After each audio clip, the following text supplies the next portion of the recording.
Coffret de forage C550 monophasé. Donc je n'ai que l'alimentation qui est branchée, je n'ai pas mis de pompe. Donc on va voir comment on paramètre.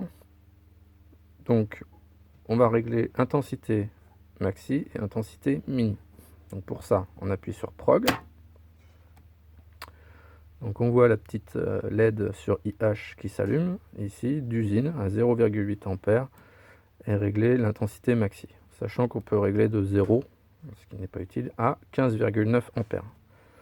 On ajuste avec les petites flèches suivant la plaque signalétique du moteur de la pompe. Pour valider, on fait prog OK. Ici, ça va être l'intensité minimale. Donc d'usine 0. Donc, pour la sous-intensité, la protection de la pompe, on va le mettre, admettons, à 0,5 A. C'est arbitraire.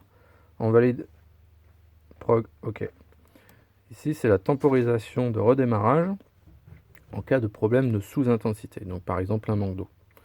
Donc elle est pré-réglée sur 5 minutes et elle peut être réglée entre 1 minute et 99 minutes. Donc même opération pour les durées que vous pourriez souhaiter.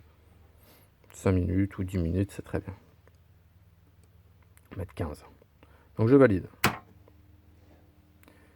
Ici, c'est un des 4 défauts qui peuvent être affichés, EIL, qui indique une sous-intensité, ce qui est logique puisque je n'ai aucune pompe. J'ai demandé 0,5 A. Il n'y a aucune mesure, donc on voit 0 A, donc sous-intensité. Donc à partir de là, on voit alternativement EIL sous-intensité T15, donc pour me dire que dans 15 minutes, ça va redémarrer. Sachant que les autres défauts qu'il peut y avoir, c'est HIL pour surintensité, donc là par exemple moteur grippé, un coup de foudre ou ce genre de choses.